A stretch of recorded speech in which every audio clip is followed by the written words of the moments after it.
Buenos días, ¿cómo están?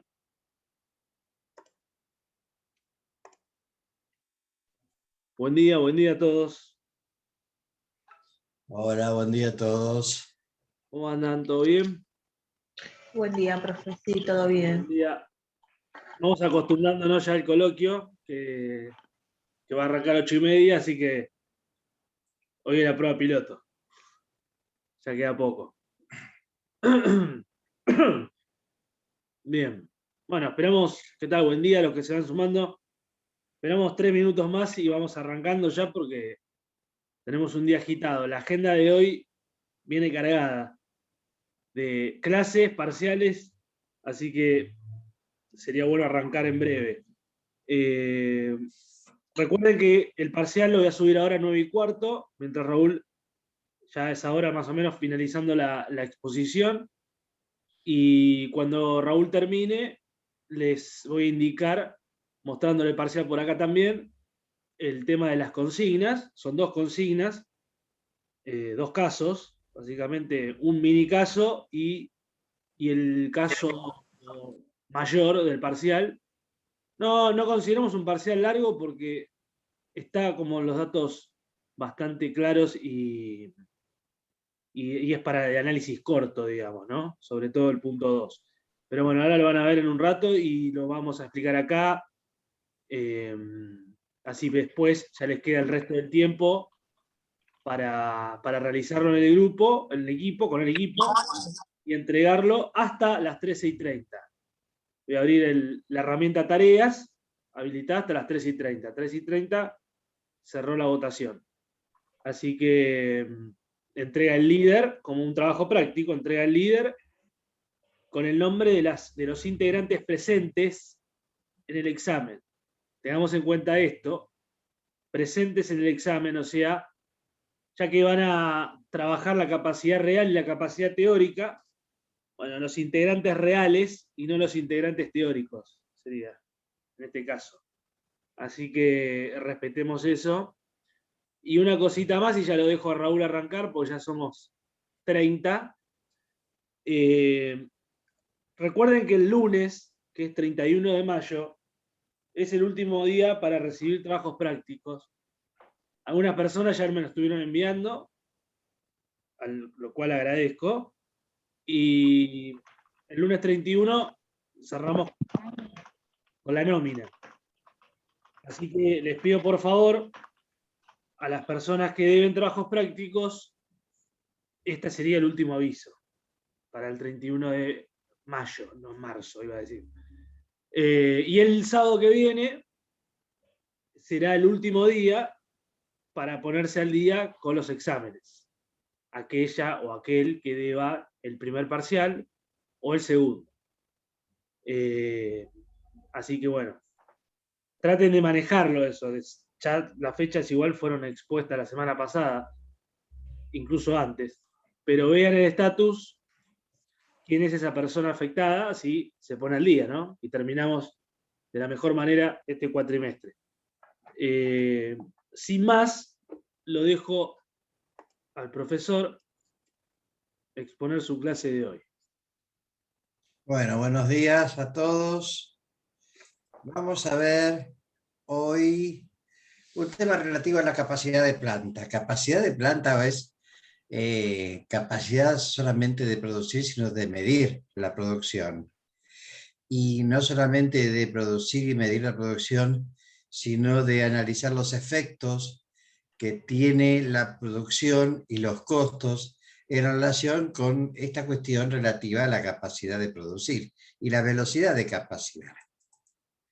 Digo, cuando estamos hablando del estudio de las capacidades de planta, de las capacidades de la fábrica, nos referimos al nivel de piezas buenas producidas en relación con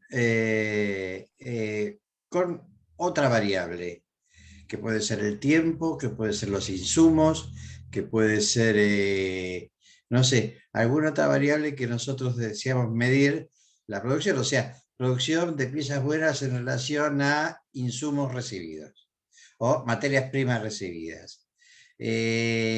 piezas buenas producidas en relación a, por ejemplo, horas hombre incurridas en la fábrica. Capacidad de piezas buenas producidas en relación a, qué sé yo, no sé, metros cuadrados de la planta. Podemos siempre tener la capacidad de piezas buenas o la capacidad de piezas producidas. Se hace esta disquisición de piezas buenas y piezas producidas en relación a el desperdicio y el scrap producido. Pues yo puedo producir 100 piezas, pero las buenas pueden ser 98, 97. Y ahí tenés que o se reprocesan o van al tacho de basura. Entonces, digo, el estudio de capacidades se inicia a partir, como dice la Firmina, a partir del cumplimiento de las capacidades. Cuando nos referimos a capacidad, nos referimos al bien a las piezas buenas que el proceso puede producir. Cuando hablamos de estabilidad, hablamos de capacidad de procesos en un tiempo determinado. Piezas hombre-hora, piezas hombre-día, piezas mes, no sé, lo que sea. Y cuando hablamos del estudio de las capacidades, tenemos que tener en cuenta varias variables en relación a poder medir esta capacidad. Digo, la cantidad de horas de producción prevista. Puede ser horas máquina o horas hombre. Las productividades teóricas y las productividades reales. La productividad teórica es aquella que surge de los manuales. Yo digo, la capacidad teórica de producción de una máquina tiene mucho que ver con su especificación técnica del manual. La cantidad de personal que es necesario para producir en relación a las máquinas. Los tiempos de setup de las máquinas previstos, generalmente los setups son paro la máquina y la vuelvo a arrancar. Cuando la paro la máquina puede ser por varias razones. Una, que es el más normal de todos cuando estamos hablando del setup, es la parada anual de mantenimiento de la fábrica. Ese es el setup real, de alguna manera. Y después tenemos varios setups, que son, si se descompone en forma, setup aleatorios, ¿no? Si se descompone una máquina que esté no prevista. Si tengo o no tengo, o si tengo máquina de repuesto, no tengo máquina de repuesto. Bueno, estos tiempos de setup o tiempos muertos hay que tenerlos en cuenta. Y hay que tenerlos en cuenta generalmente los setups que tengo previstos, no los que no tengo previstos, porque realmente no lo sé. ¿Qué es lo que habla acá? Las horas de parada previstas por mantenimiento. Las horas de parada son setups por mantenimiento. Entonces, cuando estudio las capacidades, tengo que ver las horas de producción previstas, puede ser las hombres o las máquinas. La capacidad teórica que surge de los manuales de cada máquina. La cantidad de personal necesario para poder operar una máquina, según el método que nosotros hayamos determinado para poder producir, los tiempos de setup o parada de máquina y las paradas previstas por mantenimiento. Para poder analizar las capacidades o estudiar las capacidades, de alguna manera tenemos que tener en cuenta, ya tener predefinido y estudiado y analizado y aprobado el layout de la planta, o sea, el circuito que va a seguir la mercadería en las distintas etapas del proceso de producción dentro de la planta. Y por supuesto también analizarle cómo la voy a transportar. Esa mercadería que va de proceso en proceso y por último que va desde el último proceso al depósito. Si tengo Zampi móvil, si tengo cestas, si tengo, no sé, cintas automáticas, hay distintas maneras de transportar la mercadería de proceso en proceso. Y cuando en general lo que se trata es de evitar la mano de obra, a través de cintas automáticas, a través de lo que fuera en forma automática. Pero cuando no hay otra alternativa, se requiere el estudio de los zamping móvil, y el que maneja un zamping móvil o un carretilla automática, no sé lo que se defina así, es un ser humano. Bueno, esto de definir el layout tiene que ver con definir el transporte, como dijimos recién. Y tengo que definir esto de definir los almacenajes de materias primas semi-elaborados y productos terminados, tengo que tener en la planta, obviamente, ya predefinido cuál es el depósito de materias primas, cuáles van a ser los depósitos de productos en proceso o productos semi-elaborados, y cuál va a ser el depósito de productos terminados. Normalmente el depósito de materias primas y el de semi-elaborados depende del jefe de planta. Y el depósito de productos terminados depende del gerente comercial, por una cuestión de oposición de intereses.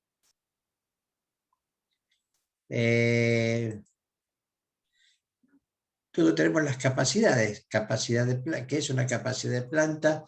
¿Qué es una capacidad teórica? ¿Qué es una capacidad real? Digo, la capacidad de planta, vuelve a repetir, es la capacidad de producir productos de primera calidad. La capacidad teórica son los rendimientos teóricos que pueden surgir, por ejemplo, de los manuales o del estudio que puede haber hecho el área de mantenimiento en cada una de las máquinas. Puede ser cualquier cosa. La capacidad real es la capacidad real, la capacidad de producir piezas buenas en función de una situación real de producción, ¿no? Puede haber procesos críticos y procesos limitantes. Cuando estudio la capacidad, generalmente la capacidad la voy a estudiar en un entorno determinado, en un determinado proceso. Digo, si estudio la capacidad de producción, de producir coches buenos en una línea de montaje, va a ser la línea de montaje del entorno. Si va a ser la capacidad de producir computadoras, por ejemplo, en una línea de montaje, va a ser la capacidad de producir computadoras. No sé, de alguna manera digo, generalmente cuando estudio la capacidad la estudio en un determinado entorno llamado proceso. Este proceso puede ser crítico o limitante. El proceso crítico es el que define las características relevantes del producto.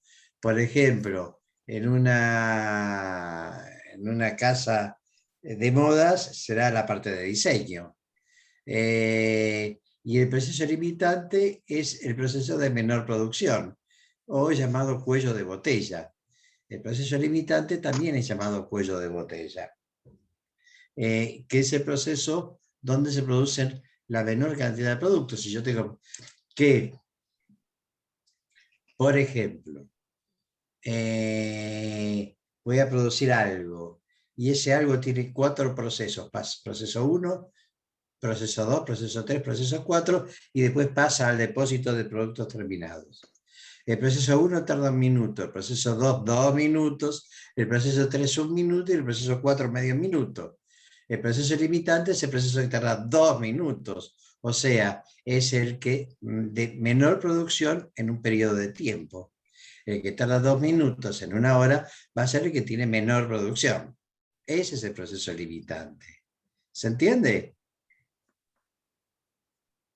¿Se entiende, chicos, niños? Sí, profe. Sí, profe. Sí, profe. Sí. Bien. No es difícil. Lo único que tiene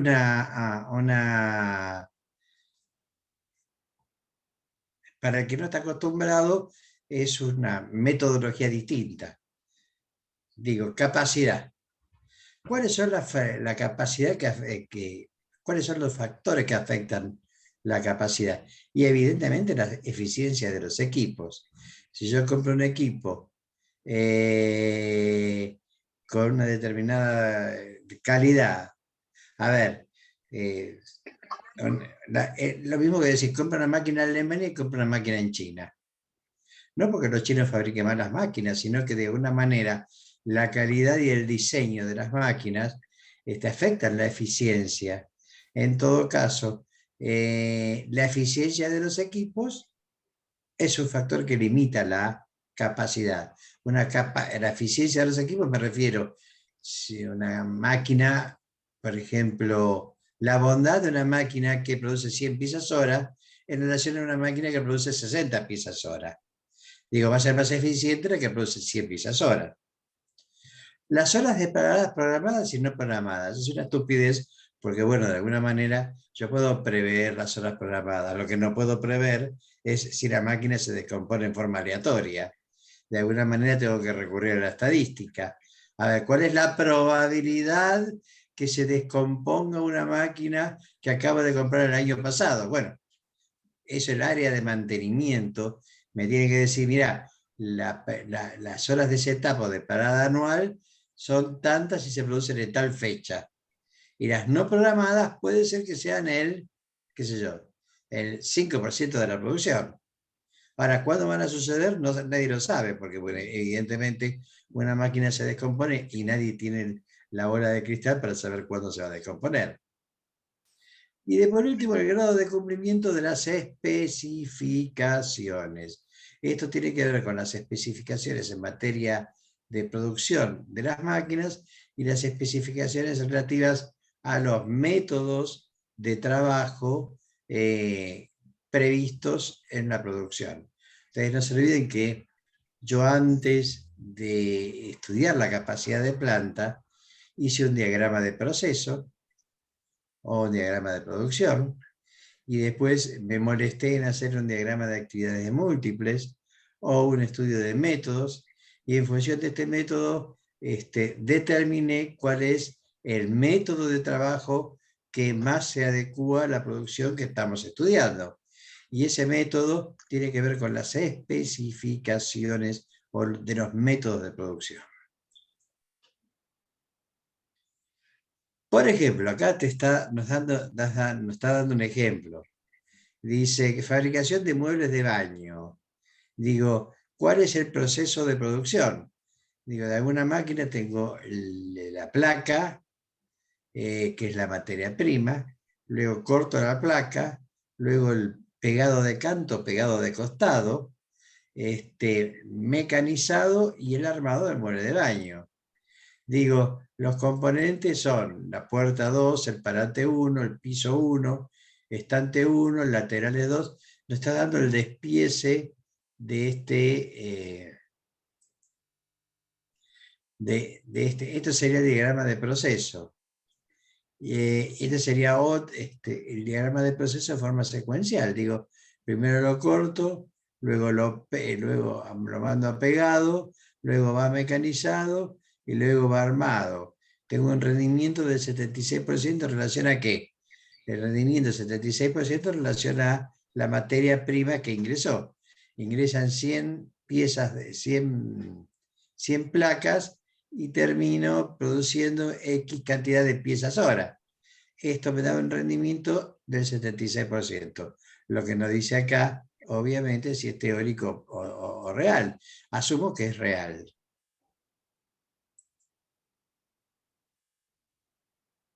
La capacidad teórica, de acuerdo a la firmina del profesor titular, es la capacidad dada por el proceso limitante, o sea, por el cuello de botella. Esta es la capacidad teórica, es decir, la que menos produce. Generalmente, cuando nosotros tenemos problemas de producción, cuando decimos no llegamos en el tiempo, cuando decimos, generalmente el diagnóstico es, tengo los costos muy altos, nunca llego en el tiempo, no sé qué problema tengo en la producción. Digo, normalmente se dice que el proceso está desbalanceado. Se trata de buscar un balanceo de línea de producción. Se busca, por eso, acá dice, se busca que el proceso esté balanceado. Hay que establecer un nivel de operatividad para para definir la capacidad real. De alguna manera yo tengo que decir, la planta va a trabajar tantas horas en un día o tantas horas en un mes y va a poder definir en forma teórica, va a poder producir teóricamente, no sé, 100 piezas buenas por día. Este nivel de operatividad me va a servir para poder comparar la capacidad real. 100 piezas buenas en un día en relación a las piezas reales. Meteré que tengo 98 piezas reales, es decir, la teórica, la capacidad teórica son 100 piezas. La real 98, tengo una baja del 2% por X razón. Como dice siempre, el nivel siempre menor que el nivel real, acá tendría que decir, falta la palabra, el nivel real es siempre menor que la capacidad teórica. ¿Por qué? Porque intervienen los desperdicios. ¿Se entiende? ¿Me van siguiendo hasta acá? Porque entre que estamos dormidos y el tema no es muy específico, por ahí, ¿siguen? ¿Me siguen? Sí, sí, profe. Sí, profe. Sí, profe. Sí, profe. Bien, bien. Yo digo, si tengo que hacer un diagnóstico X de un determinado proceso de producción, y digo, hay factores que normalmente afectan la capacidad de una máquina. Primero, las paradas de máquina no previstas. Si yo tengo paradas de máquina por rotura, de alguna manera, y porque la máquina es de mala calidad, o porque la máquina es muy vieja, o porque la máquina ya llegó al límite de mantenimiento, bueno, de alguna manera esto me afecta la capacidad. Una máquina normal produciendo no es lo mismo que una máquina que para 15 minutos por hora porque se descompone o porque se le rompe algo. Esto es normal, ¿no? El ausentismo del personal. El ausentismo del personal es todo un tema. Todo un tema. Pero evidentemente si la máquina está parada porque falta personal, no produce. Y si no produce, no vendo. Y si no vendo, bueno, estoy en problemas. Por eso es muy importante el manejo de recursos humanos de las distintas partes del área de producción. El mantenimiento programado, generalmente el mantenimiento programado, o sea, el setup anual por mantenimiento, se hace en época de vacaciones, cuando todo el mundo sale de vacaciones, le hace en enero. En enero sale la mayoría, pero no todas las industrias son iguales, con lo cual hay que fijarse que los mantenimientos programados sean 1 y no 15 en el año. A mayor cantidad de paradas de máquinas, significa que esa máquina, hay paradas y paradas. Por ejemplo, las máquinas galvanizadoras, si tienen un setup, el setup significa que algunas de las variables del proceso de producción están en funcionamiento. Hay unas variables en un proceso de producción que no se cortan nunca. Entonces, este tema de producir costos con una máquina parada es terrible.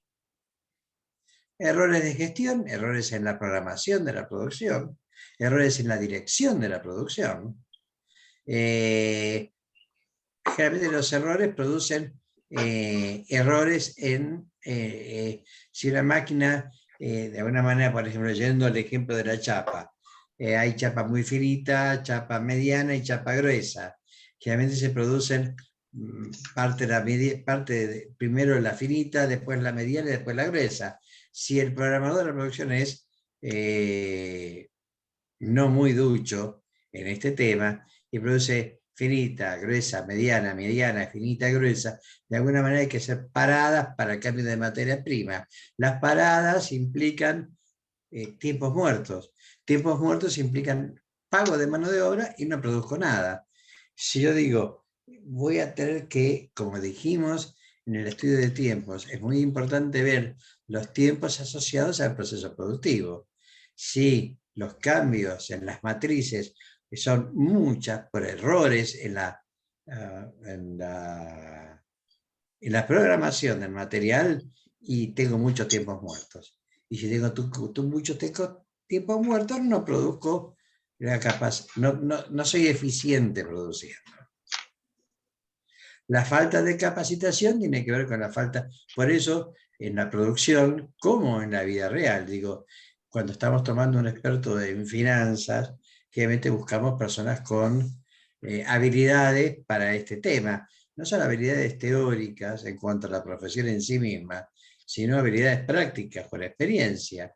Lo mismo en el área comercial, lo mismo en cualquier área. Bueno, en producción hay producciones que son muy específicas, donde se necesitan especialistas muy especialistas, muy avesados en determinadas temas. Por ejemplo, el tema de celulares, el tema de innovación de celulares. De alguna manera recurrimos a ingenieros electrónicos que tengan mucha experiencia en el tema y no solamente para poder producir, sino para poder innovar dentro de la producción. Programación ineficiente es lo que había dicho yo. Cuando estoy programando en forma ineficiente la producción, me producen muchos paras de máquinas. Y la mala distribución del personal. Yo digo, todo tiene una especialización. Digo, cuando estoy laburando en la parte de finanzas, debe haber un experto en finanzas. Cuando estoy en la parte comercial, debe haber un experto en la parte comercial. Y cuando estoy en la parte de producción, debe haber un experto en producción. Zapatero a tus zapatos. Por eso, el amigo Taylor inventó la distribución del trabajo y la especialización. Que bueno, algunos empresarios argentinos parecen no conocer, porque, qué sé yo. Pero bueno, la mala distribución del personal hace que las personas no estén capacitadas en determinado tipo de procesos. ¿Cuáles son los factores que mejoran la capacidad? De alguna manera, el estudio de tiempos y métodos, que es lo que vimos recién. Los estudios de tiempos y métodos hace que yo pueda medir la eficiencia en procesos de producción. Entonces me interesa que la eficiencia sea alta o lo más alta posible. La gestión de recursos humanos. La gestión de recursos humanos tiene que ver con el nivel adecuado de motivación dentro de cada una de las personas. Digo, es importante el aspecto motivacional, ¿no? desde el empleado que limpia el piso hasta el gerente general. Digo, la motivación es cuestión. Este tema de la motivación tiene mucho que ver la filosofía japonesa. El diseño de los procesos y los métodos de producción que tienen que ver con personal capacitado. El área de mantenimiento que tiene que ser dinámica, eficiente y muy profesional. Y la gestión de calidad, llámese no solamente de calidad de producto, obviamente, sino la gestión, digo, cuando estoy hablando de calidad de producto, estoy hablando de algo. Y cuando estoy hablando de administración de la calidad, estoy hablando de la ISO 9000.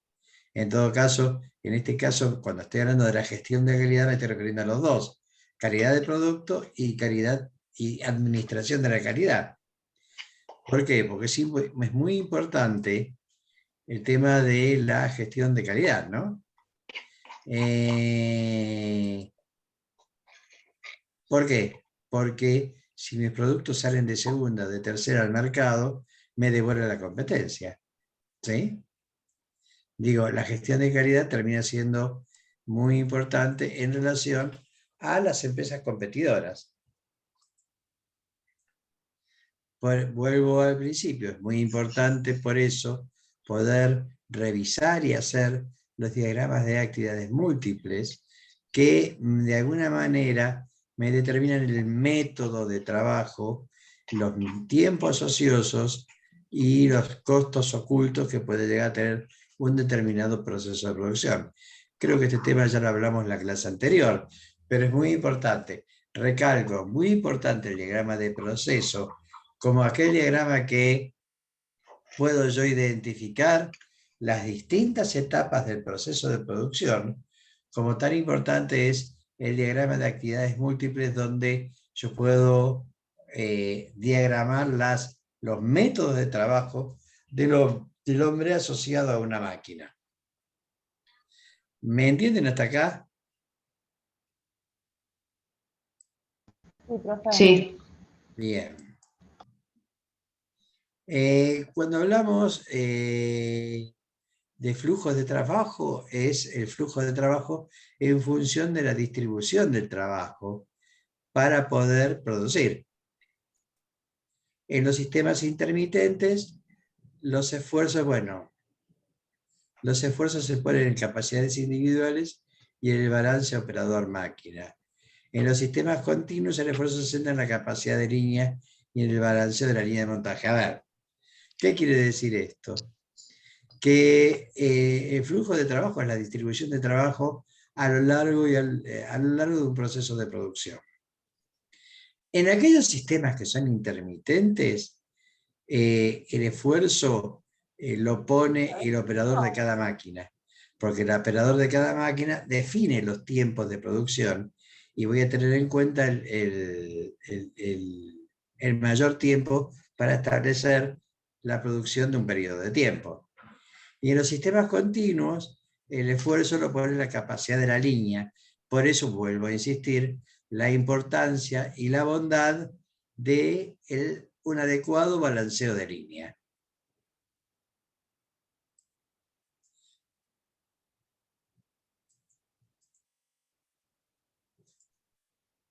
Bueno, tiempo del ciclo es aquel tiempo en el cual el operario y la máquina cumplen en cada una de las actividades programadas por una pieza. Tiempo de trabajo es el periodo de tiempo en el cual un operario asignado cumple con las tareas de un ciclo. Tiempo de trabajo de la máquina, bueno, esto es una redundancia, ¿no? Es una definición muy, muy simple y muy sencilla.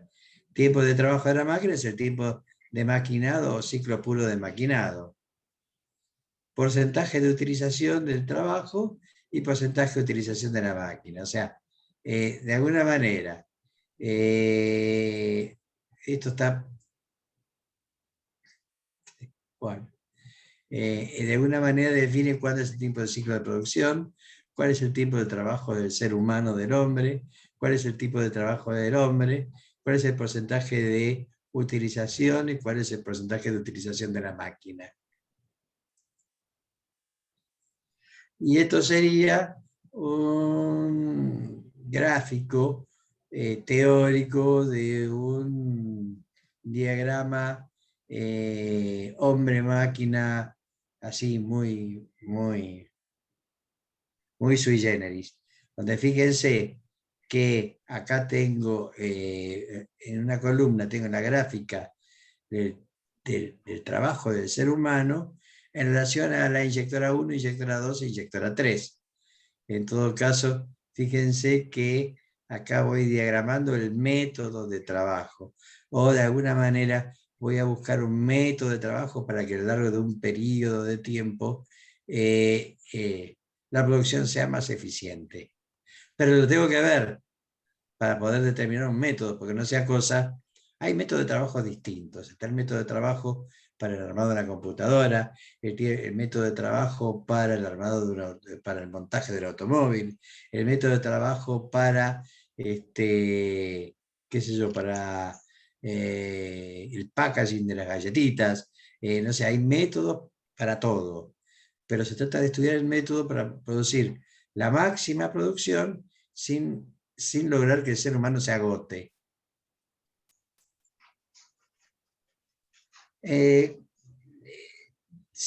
Hay un enfoque que se llama enfoque del proceso crítico.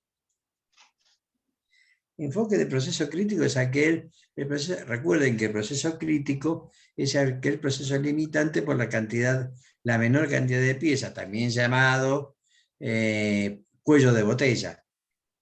Entonces dice, propósito de la operación, diseño, materiales, procesos, tolerancia, preparación reglamentar, condiciones de trabajo, manejo de materiales, distribución de plantas, principios de economía de movimiento. Bueno, todo esto hay que tener en cuenta cuando yo analizo un proceso crítico y evidentemente tengo que mentalizarme en poder balancear una línea para que ese proceso crítico no me jorobe la productividad de la máquina y pueda llegar a ser eficiente. Yo lo numero,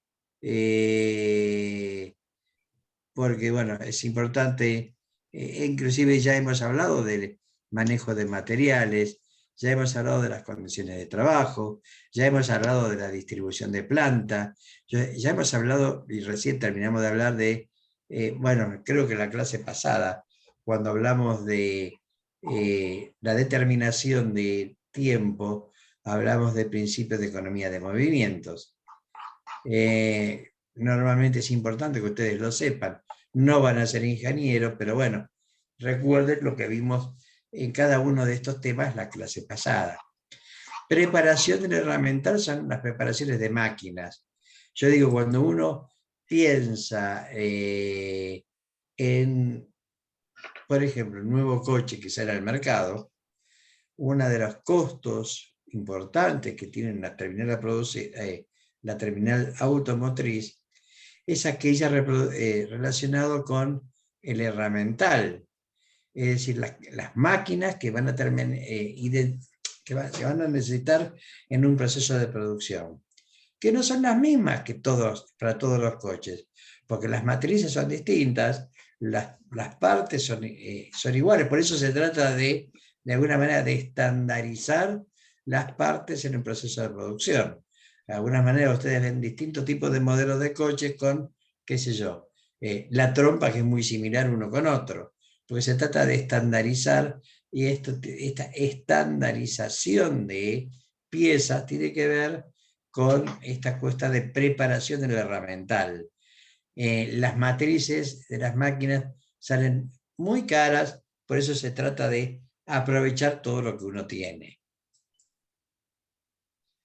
Entonces, por último dice la capacidad de la planta.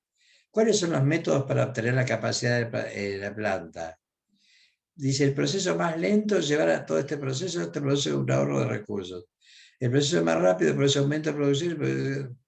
A ver, de alguna manera, dice, ¿cuáles son las características? Las características cuando un proceso es lento y las características cuando un proceso es rápido. Cuando el proceso es más lento, disminuye la productividad y aumentan los costos fijos. Acuérdense de esto. Cuando el proceso es más rápido, de alguna manera aumenta la productividad y disminuyen los costos fijos. Que haya existencias necesarias o innecesarias, todo depende del método de producción. Acuérdense del sistema por empuje o el sistema por tracción, que ya lo hemos visto en otros temas. Las estrategias que se puede llegar a tener de producción. Bueno, cuando estoy hablando de las estrategias de producción, estoy hablando de los planes de mantenimiento.